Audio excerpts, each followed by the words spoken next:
অভ্যুত্থান পরবর্তী প্রথম নির্বাচিত সরকারের হাত ধরে মহান একুশে উদযাপন, রাষ্ট্রপতি ও প্রধানমন্ত্রীর শ্রদ্ধার পর শহীদ মিনারে মানুষের ঢল। একুশের চেতনায় তারেক রহমানের নেতৃত্বে এগিয়ে যাওয়ার প্রত্যয় বিএনপির, বিশিষ্টজনরা চান দুর্নীতির বিরুদ্ধে শক্ত প্রতিরোধ। শহীদ মিনারে প্রথমবারের মতো ফুল দিয়ে শ্রদ্ধা জামায়াতের, ডাক্তার শফিকুর রহমানের পরিচালনায় 11 দলের দোয়া ও মোনাজাত। প্রথমবারের মতো তেজগাঁও কার্যালয়ে তারেক রহমান, ভাষা শহীদদের স্মরণে ডাকটিকিট উন্মোচন, খালেদা জিয়ার সময়ের স্টাফদের সাথে কুশল বিনিময়। দেখছিলেন ক্রাউন সিমেন্ট সংবাদ শিরোনাম, এবার বিস্তারিত। একুশের প্রথম প্রহরে ভাষা শহীদদের প্রতি শ্রদ্ধা জানিয়েছেন রাষ্ট্রপতি ও প্রধানমন্ত্রী। মহান শহীদ দিবস ও আন্তর্জাতিক মাতৃভাষা দিবস উপলক্ষে কেন্দ্রীয় শহীদ মিনারে ফুল দিয়ে ভাষা শহীদদের প্রতি শ্রদ্ধা জানান তারা। এছাড়াও শ্রদ্ধা জানিয়েছেন বিরোধী দলীয় নেতা, কূটনীতিক সহ সরকারের ঊর্ধ্বতন কর্মকর্তারা। রিপোর্ট করছেন সিকান্দার রেমান, ক্যামেরায় আবু হানিফ সোহেল। অমর 21শে ফেব্রুয়ারি, মহান শহীদ দিবস ও আন্তর্জাতিক মাতৃভাষা দিবস। একুশের প্রথম প্রহরে কেন্দ্রীয় শহীদ মিনারে পুষ্পস্তবক অর্পণের মাধ্যমে ভাষা শহীদদের প্রতি গভীর শ্রদ্ধা নিবেদন করেছেন রাষ্ট্রপতি মোহাম্মদ শাহাবুদ্দিন। রাত 12টা 1 মিনিটে ভাষা আন্দোলনের বীর শহীদদের স্মৃতির প্রতি শ্রদ্ধা জানিয়ে সেখানে কিছুক্ষণ নীরবে দাঁড়িয়ে থাকেন রাষ্ট্রপতি। রাষ্ট্রপতির শ্রদ্ধা নিবেদনের পর প্রধানমন্ত্রী তারেক রহমান আসেন কেন্দ্রীয় শহীদ মিনারে। ভাষা আন্দোলনের বীর শহীদদের প্রতি গভীর শ্রদ্ধা জানান তিনি। শ্রদ্ধা নিবেদনের পর প্রথমবারের মতো ভাষা শহীদদের আত্মার মাগফিরাত কামনায় মোনাজাতে শরিক হন প্রধানমন্ত্রী সহ শহীদ মিনারে জড়ো হওয়া হাজারো মানুষ। এর পরপরই মন্ত্রী পরিষদের সদস্যদের নিয়ে আবারও শহীদ বেদিতে ফুলেল শ্রদ্ধা জানান তারেক রহমান। এ সময়ে বাংলাদেশ জাতীয়তাবাদী দল বিএনপির চেয়ারম্যান হিসেবেও শ্রদ্ধা জানান তারেক রহমান। জিয়া পরিবারের পক্ষ থেকেও ভাষা শহীদদের প্রতি শ্রদ্ধা জানান তারেক রহমান। সাথে ছিলেন ডাক্তার জুবাইদা রহমান ও ব্যারিস্টার জাইমা রহমান। এরপর বিরোধী দলীয় নেতা ও জামাতের আমির ডাক্তার শফিকুর রহমান প্রথমবারের মতো কেন্দ্রীয় শহীদ মিনারে ফুলেল শ্রদ্ধা নিবেদন করেন। বিরোধী দলীয় চিফ হুইপ, এনসিপির আহ্বায়ক নাহিদ ইসলাম সহ বিরোধী দলীয় জোটের সংসদ সদস্যরাও এ সময় সাথে ছিলেন। এরপর 3 বাহিনীর প্রধান শহীদ বেদিতে শ্রদ্ধা জানান। বাংলাদেশে নিযুক্ত বিভিন্ন দেশের কূটনীতিকদের শ্রদ্ধা নিবেদনের পর সব শ্রেণী পেশার মানুষের শ্রদ্ধা জানানোর জন্য শহীদ বেদি উন্মুক্ত করে দেয়া হয়। ভাষা শহীদদের প্রতি শ্রদ্ধা নিবেদনকে কেন্দ্র করে শহীদ মিনার ও এর আশপাশের এলাকায় নিশ্ছিদ্র নিরাপত্তা ব্যবস্থা গ্রহণ করা হয়। 21 মানেই মাথা নত না করা, 21 মানেই চেতনা, 21 মানেই মাথা উঁচু করার গল্প, 21 মানেই শহীদদের গল্প, 21 মানেই স্বাধীনতা এবং সার্বভৌমত্ব। 21-এর এই চেতনা বাস্তবায়নে সর্বস্তরে বাংলার প্রচলন, বাংলা ভাষার প্রচলন আরো বেশি সমৃদ্ধ হোক, সবাই এক হয়ে বাংলার জন্য কাজ করুক, এমন প্রত্যাশা শহীদ বেদিতে শ্রদ্ধা জানাতে আসা সর্বস্তরের মানুষের। সিকান্দার রেমান, বাংলা ভিশন, কেন্দ্রীয় শহীদ মিনার, ঢাকা। রাষ্ট্রের গুরুত্বপূর্ণ ব্যক্তিদের শ্রদ্ধা নিবেদন শেষে সর্বসাধারণের জন্য উন্মুক্ত করে দেওয়া হয় কেন্দ্রীয় শহীদ মিনার। মধ্যরাতের ঢল নামে সাধারণ মানুষের, সবাই শোক, শ্রদ্ধা আর ভালোবাসায় স্মরণ করেন ভাষা শহীদদের। এদিকে শ্রদ্ধা নিবেদনে এসে বিএনপি মহাসচিব ও স্থানীয় সরকার মন্ত্রী মির্জা ফখরুল ইসলাম আলমগীর বলেছেন, নতুন রাজনৈতিক সরকারের কাছে জনপ্রত্যাশা বেড়েছে। 21-এর চেতনাকে ধারণ করে সেই প্রত্যাশা পূরণের আশ্বাস দেন তিনি। আরও জানাচ্ছেন শুভ মাহফুজ, ছবি তুলেছেন আল মাসুম সবুজ।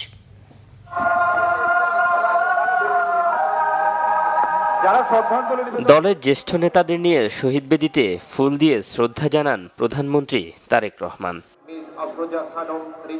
শ্রদ্ধা নিবেদন শেষে বিএনপি মহাসচিব মির্জা ফখরুল ইসলাম আলমগীর গণমাধ্যমকে জানান, নতুন সরকারের কাছে মানুষের প্রত্যাশা অনুযায়ী কাজ করবেন তারা। এ সময় বাংলা ভাষাকে সমৃদ্ধ করার আশ্বাস দেন নেতারা। জনগণের যে প্রত্যাশা আগামী দিনগুলোর জন্যে, গণতান্ত্রিক সরকারের জন্যে, একটা বাংলাদেশে একটি সত্যিকার অর্থেই একটা ইনসাফের উপর ভিত্তি করে একটা গণতান্ত্রিক সমাজ গড়ে তোলার ২১-এর যেটা মূল চেতনা ছিল, যে সত্যিকার অর্থেই বাংলাদেশে একটি বৈষম্যহীন একটা সমাজ, একটা রাষ্ট্র গঠন করা, সেই চেতনার ভিত্তিতে আমরা আগামী দিনে এগিয়ে যাব। ছাত্রগণ অভ্যুত্থানের পরে মানুষের যে আকাঙ্ক্ষা, প্রত্যাশা, তার মধ্যে হচ্ছে আমাদের যেন আমরা জাতীয় সংস্কৃতি এবং ইতিহাসকে সর্বোচ্চ মর্যাদা দিই। সেই হিসাবে আমরা এবারের ২১কে মর্যাদাবান করার জন্য আরও বেশি চেষ্টা করেছি। সরকারের মন্ত্রীরা বলেন ২১ই ৭১-এর প্রেরণা। স্বাধীনতার দায়বদ্ধতা সকলের জন্য, স্বাধীনতার প্রেরণা, স্বাধীনতার যে আমাদেরকে যে দেশপ্রেম, এগুলো তো সব কিছু মিলিয়ে আজকের দিনটা অত্যন্ত গুরুত্বপূর্ণ। এদিকে রাষ্ট্রের গুরুত্বপূর্ণ ব্যক্তিদের আনুষ্ঠানিকতা শেষে হাজারো মানুষের ঢল নামে কেন্দ্রীয় শহীদ মিনারে। খালি পায়ে, হাতে গুচ্ছ ফুল নিয়ে ভাষা শহীদদের প্রতি শ্রদ্ধা জানাতে শহীদ বেদিতে ভিড় করেন সব শ্রেণী পেশার মানুষ। আমরা চাই ২৪-এর গণ অভ্যুত্থানে আহত জুলাই যোদ্ধা এবং শহীদ পরিবার, এরকম যারা শহীদ হয়েছেন, আমরা তাদের স্মৃতিতে রাখতে চাই। আমাদের ভাষা ছিল, বাট ভাষা প্রকাশ করার স্বাধীনতা ছিল না। ২০২৬ সালে আবার একটা গণতান্ত্রিক নির্বাচনের মাধ্যমে একটা গণতান্ত্রিক সরকার এসেছে। ইনশাআল্লাহ আমরা ভবিষ্যতে আমাদের এই বাক স্বাধীনতাটাকে অব্যাহত রাখতে পারবো, সেই প্রত্যাশাই করছি। সালাম, বরকত, রফিক, জব্বার, তারা যে এই ভাষার জন্য জীবন দিয়েছে, তাদের প্রতি শ্রদ্ধা জানানোর জন্য এসেছি। শহীদ মিনারে পুষ্পস্তবক অর্পণ করতে পেরে আমি নিজেকে ধন্য মনে করছি। ভাষার জন্য রক্ত দেয়া শহীদদের স্মরণ করতে বড়দের সাথে শিশুরাও আসেন ফুল হাতে। এখানে যারা ভাষার জন্য মৃত্যুবরণ করেছে তাদেরকে ফুল দিয়ে শ্রদ্ধা করতে এসেছে। যারা শহীদ হয়ে গিয়েছে ওদের জন্য শ্রদ্ধা জানাতে এখানে এসেছে। মাতৃভাষা আমাদের গর্বের ভাষা, এই দেশের একান্ত ভাষা। আমাদের বাচ্চাদেরকে শেখার জন্য, জানার জন্য মাতৃভাষা কি জিনিস এটা বোঝানোর জন্য তাদেরকে এত রাত পর্যন্ত আমরা জেগে আছি। মাতৃভাষা বাংলার জন্য জীবন দিয়ে গেছে, তাদের প্রতি আমরা অনেক কৃতজ্ঞ। বিভিন্ন রাজনৈতিক, সামাজিক, সাংস্কৃতিক সংগঠনের কর্মীরাও এসেছেন দল বেঁধে। দলমত নির্বিশেষে সবারই চাওয়া সম্প্রীতির বাংলাদেশ। সরকার মাতৃভাষাকে, বিশেষ করে মায়ের ভাষাকে আন্তর্জাতিকভাবে আরো সুন্দরভাবে, সাবলীলভাবে যেন মানুষ পালন করতে পারে, সেই উদ্যোগ গ্রহণ করবেন। ৫২ সালের যে ভাষা শহীদদের যে রক্তের ধারাবাহিকতায় কিন্তু মুক্তিযুদ্ধ, তারপরে ৯০-এর গণ অভ্যুত্থান, তারপরে কিন্তু আজকের এই ২৪-এর গণ অভ্যুত্থান। বর্তমান তারেক রহমানের নেতৃত্বে আশা করতেছি যে তিনি বহুদলীয় গণতন্ত্র প্রতিষ্ঠা করবে এবং সকল মানুষের মৌলিক যেই অধিকার সেটা তিনি তুলে ধরবেন। ৫২-এর ভাষা আন্দোলন থেকে ৭১-এর মুক্তিযুদ্ধ, আর ৭১ থেকে ২৪-এর গণ অভ্যুত্থান, সব একই সূত্রে গাঁথা। এসবের চেতনা থেকেই গণমানুষের আকাঙ্ক্ষা বাস্তবায়ন হবে নতুনভাবে, এমন প্রত্যাশা সবার। শুভ মাহফুজ, বাংলা ভিশন, ঢাকা। শহীদদের প্রতি শ্রদ্ধা জানাতে ফুল হাতে হাজার মানুষের জনস্রোত শহীদ মিনারে। বিভিন্ন শ্রেণী পেশার মানুষের পাশাপাশি শ্রদ্ধা জানিয়েছেন ছোট বড় সকলে। গণ অভ্যুত্থান পরবর্তী নতুন সরকারের হাত ধরে এবারের ২১শে ফেব্রুয়ারি এসেছে ভিন্ন আবহে। দলমত নির্বিশেষে দেশ ও জাতীয় অগ্রগামী হোক, এমন প্রত্যাশা জানিয়েছেন শ্রদ্ধা নিবেদনে আসা সাধারণ মানুষ। জাহাঙ্গীর আলম ক্যামেরায়, মুবাশির আহমেদের রিপোর্ট। আত্মপরিচয় আর অধিকার আদায়ের দিন মহান শহীদ দিবস বা আন্তর্জাতিক মাতৃভাষা দিবস ২১শে ফেব্রুয়ারি, যা বাঙালির জাতীয় জীবনে শোক, অহংকার ও সাহসিকতার প্রতীক হিসেবে বারবার ফিরে এসেছে গভীর শ্রদ্ধা ও আবেগ নিয়ে। সকালের আলো ফুটতেই কেন্দ্রীয় শহীদ মিনারে উপচে পড়া ভিড়। দীর্ঘ লাইনে দাঁড়িয়ে শহীদ বেদিতে ফুলের শ্রদ্ধা জানাতে সর্বস্তরের মানুষের এই জনস্রোত। তবে এবারের ২১ এসেছে সংযমের মাস রমজানের পবিত্রতা নিয়ে। তাই জনমানুষের মিছিলে স্লোগান আর গানের চেয়েও বেশি ছিল গাম্ভীর্য ও নীরবতা। মাতৃভাষার অধিকার রক্ষায় যে চেতনা ১৯৫২ সালে শুরু হয়েছিল, তা ২৪-এর গণ অভ্যুত্থানের মধ্য দিয়ে পূর্ণতা পেয়েছে বলে বিশ্বাস শ্রদ্ধা নিবেদনে আসা সাধারণ মানুষের। 52 থেকেও মাথা নত করেনি, আগামী দিনেও বাংলাদেশ কারো কাছে মাথা নত করবে না। আমি চাই অন্তত ভাষা আন্দোলনটা কেউ না ভুলুক, সবাই যেন মনে রাখে যে এরা আমাদের জন্য কি করে গেছে। আজকে আমরা এখানে ফুল অর্পণ করতে এসেছি শহীদ মিনারে এবং আমরা ভাষা শহীদদেরকে সম্মান জানাতে এসেছি। সুন্দর চাচ্ছি, ভালো চাচ্ছি, মানে সব দিক দিয়ে মানে সমাজে বাঁচা যায়, থাকা যায় এবং চাচ্ছি সবার জন্য থাকতে পারে, কৃষক শ্রমিক সবার জন্য থাকতে পারে, সব ধর্মাদেরকে থাকতে পারে। ৭৪ বছরের ইতিহাসে অন্যায় অবিচারের বিরুদ্ধে বারবার ফুঁসে ওঠা বাঙালি মনে এখন সংস্কার ও পরিবর্তনের আকাঙ্ক্ষা। মুক্তিযুদ্ধে করা হয়েছে, মানে অনেকের মধ্যে আসলে সেই চেতনাটা এখন আর নাই। আমরা আশা করব যে ওই চেতনাটা যাতে সবার মধ্যে জাগ্রত হয়। এখানে পরিবার নিয়ে এসে খুবই ভালো লাগছে, কারণ আমার মেয়েকে আমি অনেক ভালো কিছু শেখাতে পারতেছি। ওকে আমি মেসেজ দিতে চাই যে আমাদের আগের প্রজন্ম আর কি করেছে দেশের জন্য, এই মেসেজটাই শুধু আমি আমার বাচ্চাকে দিতে চাই। এরপরে যদি কোনো কিছু হয় ও যেন দেশের জন্য ঝাঁপিয়ে পড়তে পারে। আমি অন্যায় অবিচারের বিরুদ্ধে লড়াই করব। আমি যদি বাংলাদেশে কখনো ওই যে অন্যায় দেখি তাহলে আমি প্রতিবাদ করব ইনশাল্লাহ।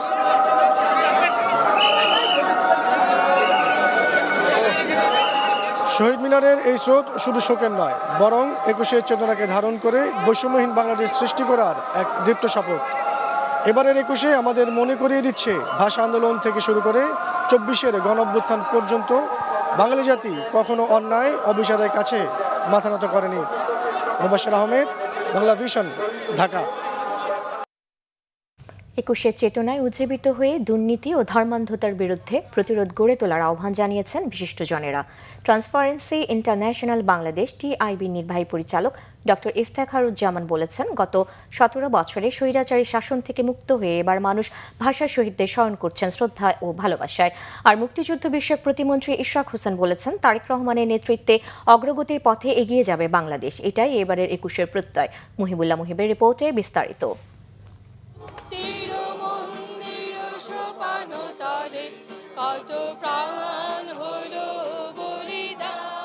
২১-এর প্রভাত ফেরি, কেন্দ্রীয় শহীদ মিনার ছাপিয়ে এই জনস্রোত একদিকে নিউ মার্কেট, অন্যদিকে গুলিস্তান পর্যন্ত পৌঁছেছে। রাজনীতিবিদ, সাংস্কৃতিক কর্মী, বিশ্ববিদ্যালয়ের শিক্ষক থেকে শুরু করে সরকারি বেসরকারি নানা সংগঠন সামিল এই জনস্রোতে। ২১ মানে অন্যায়ের বিরুদ্ধে বুক চিতিয়ে দাঁড়ানো, ২১-এর চেতনাকে বুকে ধারণ করে নতুন বাংলাদেশ গড়া শপথে যেন এক মোহনায় মিলেছে পুরো বাংলাদেশ। আমরা লড়াই করি কিসের জন্য? জালেমের বিরুদ্ধে, অন্যায়ের বিরুদ্ধে, জুলুমের বিরুদ্ধে, সেটা অবিচারের বিরুদ্ধে আমরা লড়াই করি। আমরা লড়াই করেছি যখন আমাদের ভোট কেড়ে নিয়ে যাওয়া হয়েছে, আমাদের দেশকে ধ্বংস করে ফেলে গণতন্ত্রকে হত্যা করা হয়েছে, সেটির বিরুদ্ধে আমাদের লড়াই ছিল। বাংলাদেশকে একটা দাস রাজ্যে পরিণত করা হয়েছিল, একটা ভ্যাসেল স্টেটে পরিণত করা হয়েছিল পার্শ্ববর্তী রাষ্ট্রে, সেটার বিরুদ্ধে আমাদের লড়াই ছিল। আমাদের এই লড়াই মানে আবহমান, চলমান থাকবে। আমরা করছি, আমাদের পূর্ববর্তী প্রজন্ম করেছে, আমাদের পরবর্তী প্রজন্ম করবে, আরও 10 প্রজন্ম করবে। আমরা বিশ্বাস করি সব কিছু সার্বজনীন, সবার জন্য।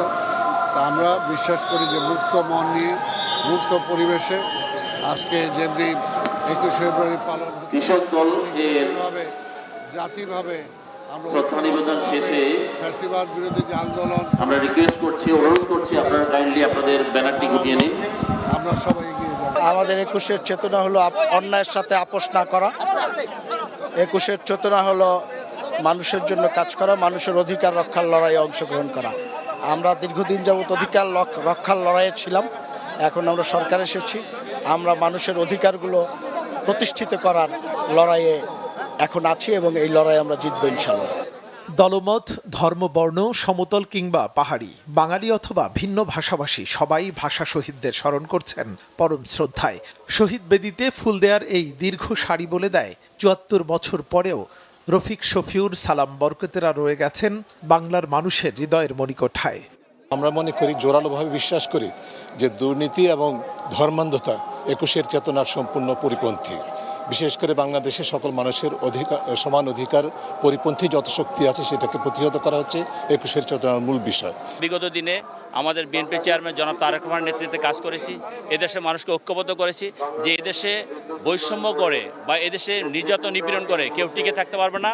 যেমনটা 52 সনে আমাদের চাপিয়ে দেওয়া রাষ্ট্রভাষা পাকিস্তানিরা করতে চেয়েও পারেনি। এই 5 দিনের যে কর্মকাণ্ড আমরা দেখেছি তাতে একটি বিষয় প্রতিমান যে গণতান্ত্রিক রাষ্ট্র প্রতিষ্ঠা করবার জন্য একটি সরকার যতটুকু কার্যকর ভূমিকা পালন করে ততটুকু পালন করে যাচ্ছে এবং আগামীতে ইনশাআল্লাহ আরও বেশি বেগবান হবে এই ধারাটি। ভাষা শহীদদের প্রতি শ্রদ্ধা রেখে বলতে চাই, আগামীর বাংলাদেশ তারেক রহমানের নেতৃত্বে নতুন বাংলাদেশ হবে।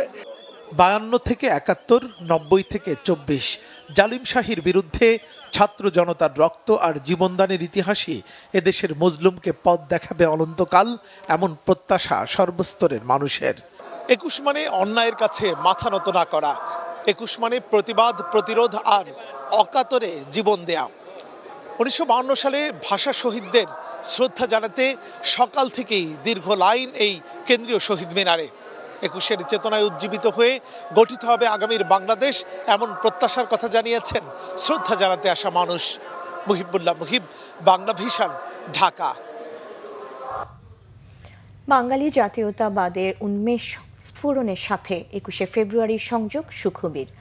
একটি গানের মধ্য দিয়ে অমর 21-এর চেতনা ছুঁয়ে যায় আপামর বাঙালিকে, হয়ে ওঠে আত্মপরিচয়ের স্মারক সেই আমার ভাইয়ের রক্তে রাঙানো 21শে ফেব্রুয়ারি। আজও প্রভাত ফেরিতে নারী, শিশু, তরুণ, বৃদ্ধের কণ্ঠে ফিরিয়ে আনে 52কে। একই সময় চট্টগ্রামে এক কবির কলমে উঠে আসে 21-এর আরেক অমর কাব্য কাঁদতে আসিনি, ফাঁসির দাবি নিয়ে এসেছি। ভাষার দাবিতে গোটা জাতিকে এক সুরে বাঁধা সেই গান আর কবিতা জন্মকথা নিয়ে দেখুন রুকনুজ্জামানের প্রতিবেদন। 1952 সালের 21শে ফেব্রুয়ারি ঢাকার পিচঢালা পথে রক্তের আলপনা। ভাষার দাবিতে মিছিলে গুলি খেয়ে লুটিয়ে পড়েন সালাম, বরকত, রফিক, জব্বার, আরও কত কত তাজা প্রাণ। সে সময় ঢাকা মেডিকেলের শহীদদের দেখতে গিয়েছিলেন ঢাকা কলেজের ছাত্র আব্দুল গফফার চৌধুরী। দেখলেন মেডিকেলের বারান্দায় শুয়ে রাখা হয়েছে শহীদদের সারি সারি লাশ। হঠাৎ তার মনে হলো এ অন্য কারো লাশ নয়, এ তার ভাইয়েরই লাশ। বুকের ভেতর সেই হারানোর হাহাকার থেকে বেরিয়ে এলো দুটি লাইন, আমার ভাইয়ের রক্তে রাঙানো 21শে ফেব্রুয়ারি আমি কি ভুলিতে পারি। তার সেই অস্পষ্ট উচ্চারণ কানে যায় তার পাশে থাকা বন্ধু সৈয়দ আহমেদ হোসেনের। সেই উত্তপ্ত পরিস্থিতির মধ্যেই লাইন দুটো লিখে ফেলার তাগিদ দেন তিনি। আরমানিটোলা আর ঢাকা কলেজের হোস্টেলে বসে লেখালেখির চেষ্টার মধ্যেই ছাত্রাবাস বন্ধ ঘোষণা, পুলিশের আঘাতে আহত নিজেও। পরের দিন 22 ফেব্রুয়ারি ভাষা শহীদদের গায়েবানা জানাজার সময় এই লাইন দুটি মুখে মুখে ছড়িয়ে পড়ে।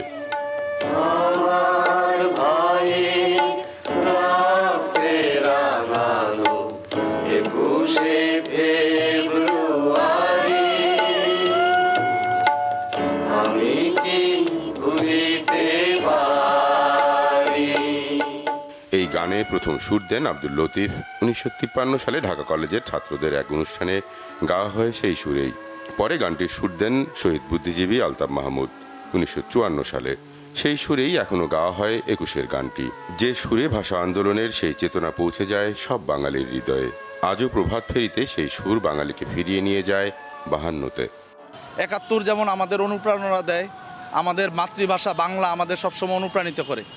আমরা বাংলা ভাষা এবং বাঙালি এটাই আমরা সবসময় ভাবি। এবং আমার ভাইয়ের রক্তে রাঙানো 21শে ফেব্রুয়ারি এই গানটার মাধ্যমে যে যারা ভাষার জন্য যারা জীবন দিয়েছে, যারা এই দেশের ভাষাকে বাংলা করার জন্য যারা ত্যাগ রক্ত দিয়েছে, এটাই বারবার আমরা মনে করি। ভাষার জন্য আসলে শহীদরা যত জীবন দিয়েছেন এবং যত লড়াই করেছেন, তাদের যে মর্যাদাটা ওটা আমরা আসলে তাদেরকে দিতে পারি না, এই জন্য খারাপ লাগে।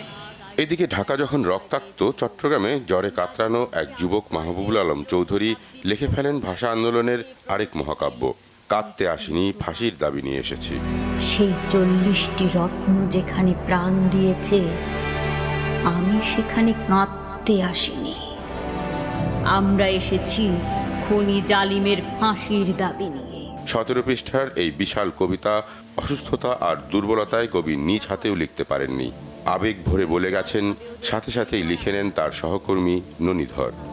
যেখানে তোমরা প্রাণ দিয়েছ, সেখানে 1000 বছর পরেও সেই মাটি থেকে তোমাদের রক্তাক্ত চিহ্ন মুছে দিতে পারবে না সভ্যতার কোনো পদক্ষেপ। সঙ্গে সঙ্গেই অন্দরকিল্লার কোহিনীর ইলেকট্রিক প্রেসে তা ছাপানো হয় কবিতার খবর পেয়ে পুলিশ মাহবুবুলের নামে হুলিয়া জারি করে, বাজেয়াপ্ত করা হয় প্রেস, কিন্তু ছাপানো কবিতা সরিয়ে ফেলা হয় আগেই। পরদিন লালদিঘি ময়দানে হাজার হাজার মানুষের সামনে সেই কবিতা পাঠ করেন চৌধুরী হারুনুর রশিদ। লালদিঘি ময়দানে জনতার সমাবেশ থেকে স্লোগান ছড়িয়ে পড়ে সারা দেশে। মানুষের মুখে মুখে একই কথা, ভাইয়ের রক্ত বৃথা যেতে দেব না, চলো চলো ঢাকা চলো।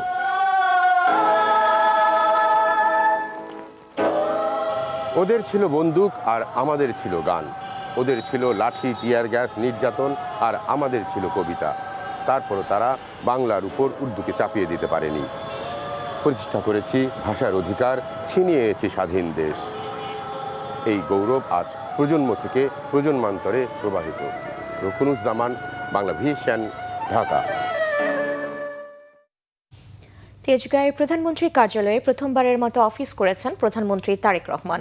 প্রধানমন্ত্রী শিক্ষা ও শ্রম উপদেষ্টা মাহদি আমিন জানিয়েছেন, পূর্ব প্রতিশ্রুতি অনুযায়ী খতিব, ইমাম, মুয়াজ্জিন ও অন্যান্য ধর্মীয় গুরুদের সম্মানী এবং উৎসব ভাতা ঈদের আগে প্রদান শুরু করবে সরকার। তিনি জানান, প্রধানমন্ত্রী তারেক রহমান নির্বাচনের আগে দেয়া সব প্রতিশ্রুতি বাস্তবায়নের বিষয়ে বিভিন্ন মন্ত্রণালয়ের সংশ্লিষ্টদের সাথে আলোচনা করেছেন। শিগগিরই জনগণের সামনে দেয়া প্রতিশ্রুতি অনুযায়ী সকল কার্যক্রম শুরু করবে সরকার। আরও জানাচ্ছেন জাহাঙ্গীর আকন্দ। শনিবার সকাল 10টার দিকে প্রথমবারের মতো রাজধানীর তেজগাঁওয়ে প্রধানমন্ত্রী কার্যালয়ে আসেন নতুন প্রধানমন্ত্রী তারেক রহমান। এ সময় কার্যালয়ের কর্মকর্তারা প্রধানমন্ত্রী তারেক রহমানকে স্বাগত জানান। প্রধানমন্ত্রী নিজের কার্যালয়ের মূল ভবনে প্রবেশের আগে সাবেক প্রধানমন্ত্রী বেগম খালেদা জিয়া সরকারের সময় দায়িত্ব পালনকারী কর্মকর্তা কর্মচারীদের সঙ্গে কুশলাদি বিনিময় করেন। কার্যালয় চত্বরে প্রধানমন্ত্রী একটি স্বর্ণচাপা ফুলের চারাও রোপণ করেন। এ সময় প্রধানমন্ত্রীর প্রতিরক্ষা উপদেষ্টা অবসরপ্রাপ্ত brigadier general doctor AKM Shamsul Islam সহ অন্যান্য কর্মকর্তারা উপস্থিত ছিলেন। প্রধানমন্ত্রী তারেক রহমান মহান শহীদ দিবস ও আন্তর্জাতিক মাতৃভাষা দিবস উপলক্ষে একটি নতুন ডাকটিকিটও উন্মোচন করেন। পরে ধর্মীয় ও সামাজিক সম্প্রীতি সুদৃঢ়করণ নিয়ে এক সভায় যোগ দেন প্রধানমন্ত্রী তারেক রহমান। প্রধানমন্ত্রীর সভাপতিত্বে অনুষ্ঠিত সভায় মন্ত্রী, প্রতিমন্ত্রী ও সংশ্লিষ্ট ঊর্ধ্বতন কর্মকর্তারা উপস্থিত ছিলেন। বিকেলে প্রধানমন্ত্রী কার্যালয়ের 4 নম্বর গেটের সামনে সাংবাদিকদের সাথে কথা বলেন প্রধানমন্ত্রীর শিক্ষা ও শ্রম উপদেষ্টা মাহদি আমিন ও প্রধানমন্ত্রীর প্রেস সচিব ডক্টর সালেহ শিবলি। আজকে মাননীয় প্রধানমন্ত্রী জনাব তারেক রহমানের তৃতীয় কর্মদিবস ছিল। উনি অফিস শুরু করেছিলেন, প্রথমে অফিস শুরু করেছিলেন সচিবালয়ে। আজকে প্রথমবারের মতো উনি তেজগাঁও প্রধানমন্ত্রীর কার্যালয়ে অফিস করেছেন। আজকে ছিল আসলে কর্মদিবস হিসাবে তিনি কাজ করলেও আজকে কিন্তু ছুটির দিন ছিল। এই দিবসেও তিনি কাজ করেছেন। তিনি দেশের একজন সাধারণ নাগরিকের মতন করেই ভিআইপি বলতে আমরা যে জিনিসটা দেখতাম আগে, সেখান থেকে সম্পূর্ণ ভেঙে এসে এখানে ঢুকার আগে ট্রাফিক সিগন্যালও ছিলেন, দীর্ঘক্ষণ সেখানে অপেক্ষা করেছেন, অফিসে ঢুকার আগে একটি বৃক্ষরোপণ করেছেন এবং এই প্রধানমন্ত্রী কার্যালয়ের যারা কর্মচারী কর্মকর্তা রয়েছেন, যাদের অনেকেই ওনার মা এবং সাবেক প্রধানমন্ত্রী দেশনেত্রী বেগম খালেদা জিয়ার সাথে কাজ করেছিলেন এই কার্যালয়ে, ওনাদের সাথে কুশল বিনিময় করেছেন, নাম ধরে আলাপ আলোচনা করেছেন। উপদেষ্টা মাহদি আমিন জানান, খতিব, ইমাম, মুয়াজ্জিন ও অন্যান্য ধর্মীয় গুরুদের সম্মানী এবং উৎসব ভাতা দেবে সরকার।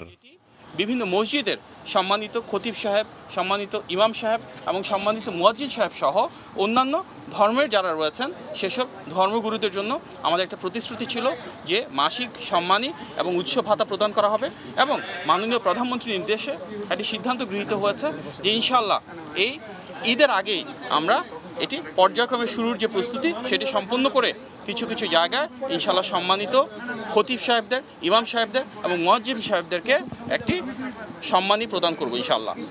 নির্বাচনের আগে দেয়া সব প্রতিশ্রুতির বিষয়ে প্রধানমন্ত্রী বিভিন্ন মন্ত্রণালয়ের সংশ্লিষ্টদের সাথে আলোচনা করেছেন বলে জানান মাহদি আমিন।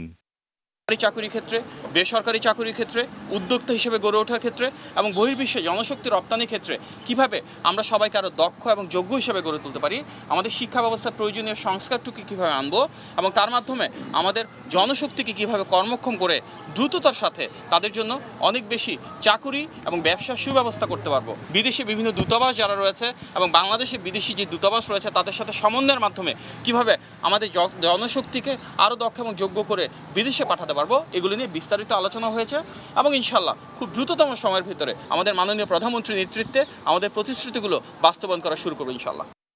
এদিকে প্রধানমন্ত্রী তারেক রহমানের সাথে সৌজন্য সাক্ষাৎ করেছেন বিমান বাহিনী প্রধান air chief marshal Hasan Mahmud Khan এবং নৌবাহিনী প্রধান অ্যাডমিরাল এম নাজমুল হাসান।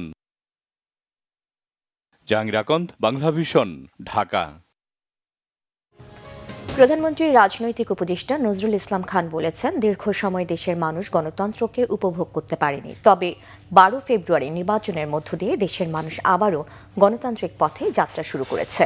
শনিবার রাজধানীর এফডিসিতে ডিবেট ফর ডেমোক্রেসি আয়োজিত নির্বাচনী বিতর্ক অনুষ্ঠানে বিজয়ী দলগুলোর সংবর্ধনা ও পুরস্কার বিতরণ অনুষ্ঠানে একথা বলেন তিনি। নজরুল ইসলাম খান বলেন, 17 বছর দুর্নীতি, স্বজনপ্রীতি ও নানা অনিয়ম দিয়ে দেশকে ধ্বংস করে দিয়েছে। দেশকে সেখান থেকে নতুন করে এগিয়ে নিতে সরকার নানা পদক্ষেপ নিচ্ছে। বছরে দেশের মানুষ গণতন্ত্র যথাযথভাবে অনুশীলন করতে পারে নাই, ফলে গত 12ই ফেব্রুয়ারি নির্বাচন একটা গুরুত্বপূর্ণ অনুষ্ঠান ছিল আমাদের দেশে। যুবকদের প্রতি আহ্বান, খালি আক্ষেপ নয়, যা আমার প্রাপ্য তা অর্জনের জন্য যেন আমরা ঐক্যবদ্ধভাবে চেষ্টা করি। ত্রয়োদশ জাতীয় সংসদের অধিবেশন আগামী মাসের 12 মার্চ অথবা এর 2-1 দিন আগে বসতে পারে। শনিবার রাতে সংখ্যাগরিষ্ঠ দল বিএনপির স্থায়ী কমিটির সদস্য ও স্বরাষ্ট্রমন্ত্রী সালাউদ্দিন আহমেদ এই তথ্য জানান। তিনি বলেন, জাতীয় সংসদের প্রথম অধিবেশন বসবে আগামী মাসের 12 মার্চ অথবা এর 2-1 দিন আগে। এই অধিবেশনে স্পিকার ও ডেপুটি স্পিকার নির্বাচন হবে। সালাউদ্দিন আহমেদ বলেন, ওই অধিবেশনে অন্তর্বর্তীকালীন সরকারের সময়ের অধ্যাদেশসমূহ উপস্থাপন করা হবে এবং শোক প্রস্তাব উপস্থাপন করা হবে। ত্রয়োদশ জাতীয় সংসদে এরই মধ্যে সংসদ নেতা হিসেবে বিএনপি চেয়ারম্যান ও প্রধানমন্ত্রী তারেক রহমান এবং বিরোধী দলীয় নেতা হিসেবে জামায়াতে ইসলামীর আমির শফিকুর রহমান নির্বাচিত হয়েছেন। শিক্ষামন্ত্রী আ.ন.ম এহসানুল হক মিলন বলেছেন, আধিপত্য প্রতিষ্ঠা করার মানসিকতায় তৎকালীন পাকিস্তান সরকার উর্দুকে রাষ্ট্রীয় ভাষা করে বাঙালির ওপর চাপিয়ে দিতে চেয়েছিল। জামায়াতে ইসলামী শহীদ মিনারে ফুল দিতে গিয়েছে, এটি একটি ইতিবাচক দিক। সকলকে নতুন করে চিন্তা করতে হবে বলে মন্তব্য করেন তিনি। রাজধানীতে এক অনুষ্ঠানে শহীদ দিবস ও আন্তর্জাতিক মাতৃভাষা দিবসের আলোচনায় এসব বলেন তিনি। শিক্ষামন্ত্রী বলেন, গত 17 বছরে ক্রমান্বয়ে শিক্ষাকে নিচের দিকে নিয়ে যাওয়া হয়েছে। বিদ্যমান শিক্ষা ব্যবস্থা বেকারত্ব সৃষ্টি করছে। এমন শিক্ষা পদ্ধতিতে দেশকে এগিয়ে নেওয়া যাবে না। শিক্ষকদের নৈতিক অবস্থা উন্নত করার পরামর্শ দিয়ে বলেন, প্রতিটি শিশুকে নিজের সন্তানের মতো ভাবতে হবে। এখন শিক্ষকরা শিক্ষার মান নিয়ে কথা বলেন না, তাদের বক্তব্য মূলত দাবি দাওয়া নিয়ে। অনুষ্ঠানে শিক্ষা প্রতিমন্ত্রী ববি হাজ্জাজ জানান, শিক্ষা খাতে দুর্নীতি রোধ করতে কার্যকর পদক্ষেপ নেবে বিএনপি সরকার। আধিপত্যবাদ, এই সম্প্রসারণবাদ, এটাকে তারা তখন কগনিজেন্সে নিয়েছিল বলেই তারা তখন বলেছিল যে Urdu should be the national language. Jamaat ও শহীদ মিনারে যাচ্ছে পুষ্পস্তবক দিতে। রিব্র্যান্ডিং, তার নিজেকে নতুনভাবে আনার চেষ্টা করছে। Completely rebranding. জামাত তো বিশ্বাস করে না শহীদ মিনারে যাওয়া, কিন্তু তারা যাওয়া শুরু করেছে। Let's start the same rebranding. আমাদের সকলকে নতুনভাবে আমাদের কাজ করতে হবে। দেশকে অস্থিতিশীল পরিস্থিতিতে না ফেলে জনগণের রায় মেনে গণভোটকে বাস্তবায়ন করতে সরকারের প্রতি আহ্বান জানিয়েছেন জামায়াতের নায়েবে আমির অধ্যাপক মুজিবুর রহমান এমপি। রাজপথ আর সংসদের মাধ্যমে গণভোটকে বাস্তবায়ন করার কথাও জানান তিনি। শনিবার রাজধানী ডিপ্লোমা ইঞ্জিনিয়ার ইনস্টিটিউটে জামায়াতে ইসলামী ঢাকা মহানগর আয়োজিত আন্তর্জাতিক মাতৃভাষা দিবস উপলক্ষে আলোচনা সভায় তিনি এসব কথা বলেন। এ সময় দেশে শান্তি প্রতিষ্ঠায় সরকারি ও বিরোধী দল একসাথে কাজ করার প্রত্যাশা ব্যক্ত করেন অধ্যাপক মুজিবুর রহমান। আলোচনায় অংশ নিয়ে দলটির সহকারী secretary general HM. Hamidur Rahman Azad বলেন, জুলাই চেতনা বাদ দিলে দেশে আবারও স্বৈরাচার ফিরে আসবে। সংবিধান সংস্কার পরিষদের শপথ না নিয়ে বিএনপি আবারও স্বৈরাচার ফিরিয়ে আনার ষড়যন্ত্র করছে বলেও মন্তব্য করেন জামায়াত নেতা। গণতন্ত্র সুসংহত হবে না স্বৈরতন্ত্র আবার ফিরে আসবে? ওনারা গণতন্ত্র সুসংহত নয়, স্বৈরতন্ত্রকে ফিরিয়ে আনার ষড়যন্ত্রের বিপদে হাঁটছে। সময় এখনই আলোচনা করে সিদ্ধান্ত করে গণভোটকে মেনে নিতে হবে। গণভোট যদি না মানা হয়, জনগণ তখন এই সরকারকে মানতে চাইবে না, একটা ভিন্ন ধরনের পরিবেশ হয়ে যাবে।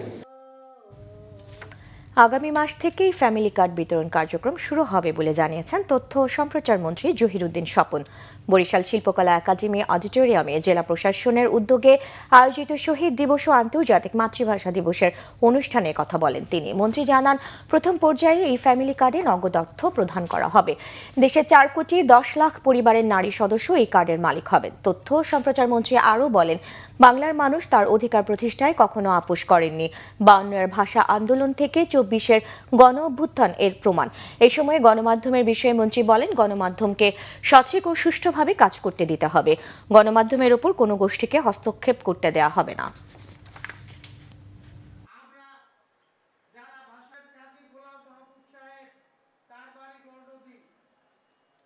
আমরা নারী অধিকার, প্রত্যেকটা ফ্যামিলিতে কার্ড পৌঁছানো, বেকারদের জন্য কর্মসংস্থান, কৃষকদের জন্য ঋণ মৌকুফ এবং কৃষক কার্ড দেয়া এবং সমাজ বিরোধীদেরকে তালিকাবদ্ধ করা, এই কাজগুলিকে আমরা গুরুত্বের সঙ্গে বিবেচনা করছি। কুষ্টিয়া ও মৌলভীবাজারে আলাদা সড়ক দুর্ঘটনায় 3 নারী সহ 8 নিহত হয়েছে। এসব ঘটনায় আহত হয়েছে বেশ কয়েকজন। দুপুরে কুষ্টিয়া শহরের বাইপাস সড়কের কুষ্টিয়া স্টোরের সামনে গ্যাস সিলিন্ডার বাহী ট্রাক সিএনজি চালিত অটোরিকশাকে চাপা দেয়। এতে সিএনজিটিতে দুমড়ে মুচড়ে যায় এবং ঘটনাস্থলেই 3 জনের মৃত্যু হয়। পরে হাসপাতালে নিলে আরও 2 জনকে মৃত ঘোষণা করেন চিকিৎসক। নিহতদের মধ্যে 3 নারী যাত্রী রয়েছেন। প্রত্যক্ষদর্শীরা জানান, সিএনজিটি শহরের কুরবুরহাট থেকে বাইপাস হয়ে যাচ্ছিল। বিপরীত দিক থেকে আসা একটি গ্যাস সিলিন্ডার বাহী ট্রাক নিয়ন্ত্রণ হারিয়ে সিএনজিটির সঙ্গে সরাসরি ধাক্কা খায়। ট্রাক চালক পলাতক। অন্যদিকে মৌলভীবাজারে পিকআপ ভ্যান ও সিএনজি অটোরিকশার মুখোমুখি সংঘর্ষে 3 জন নিহত হয়েছেন, আহত হয়েছে 2 জন। সকালে সদর উপজেলার গিয়াসনগর এলাকায় পিকআপ ভ্যান ও সিএনজি অটোরিকশার মুখোমুখি সংঘর্ষে এ ঘটনা ঘটে। ফলের দাম আকাশ ছোঁয়া। দেশি বিদেশি সব ধরনের ফলের দামই 20 থেকে 50 টাকা বাড়তিতে কিনতে হচ্ছে ক্রেতাদের। রাজধানীর কারওয়ান বাজারে জমে উঠেছে ইফতার বাজার। প্রতিবারের মতো এবারও রাস্তার দুপাশে বসেছে ইফতার আর বিভিন্ন ফল ফলাদির দোকান। আরিফিন শাওনের রিপোর্ট। সারাদিন রোজা রেখে ইফতারে একটু স্বস্তির জন্য বরফ কিনছেন সাধারণ জনগণ। রাজধানীর কারওয়ান বাজারের রাস্তার দুপাশে বসেছে হরেক রকমের ইফতার ও ফলের পসরা। দেশি বিদেশি সকল ফল পাওয়া যায় এসব দোকানে। একটু ভালো ইফতারের জন্য দেশি বিদেশি বিভিন্ন ধরনের ফল কেনার চেষ্টা করছেন ক্রেতারা। তবে দাম বেশি থাকায় অস্বস্তির কথা জানিয়েছেন তারা। দ্রব্যমূল্যের দাম হঠাৎ করে দ্বিগুণ হয়ে গেল, এটা আমাদের জন্য আসলে কি বলবো, বিব্রতকর অবস্থা। জিনিসটা ভালো, দামটা বেশি, এটা দেখা যায়। কি করবো, আমরা তো অপারক, খাইতে হতো বাবা, রোজার আছে, খাওয়া লাগবে না। গেল বছর যে দাম রাখছে ওই রকম রাখলে মনে করেন যে ঠিক হইতো। এখন মনে করেন যে 100 টাকা কেজি সবার তো কিনা খাওয়ার মতো সামর্থ্য নেই।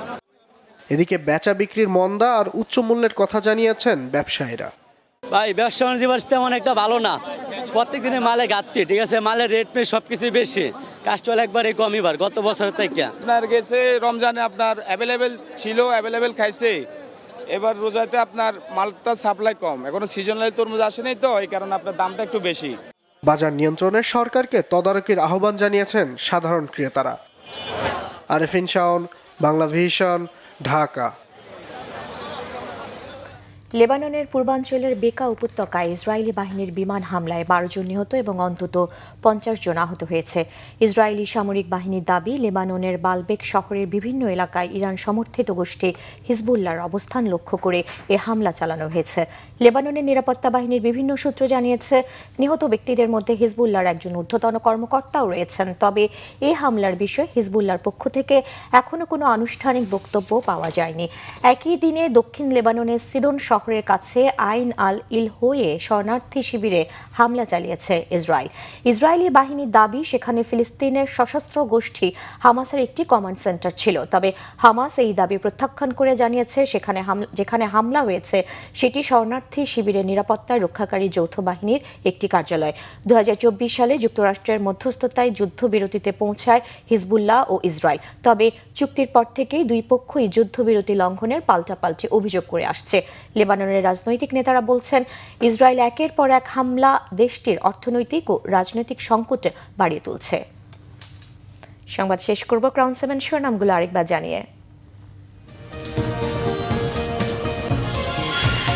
অভ্যুত্থান পরবর্তী প্রথম নির্বাচিত সরকারের হাত ধরে মহান একুশে উদযাপন, রাষ্ট্রপতি ও প্রধানমন্ত্রীর শ্রদ্ধার পর শহীদ মিনারে মানুষের ঢল।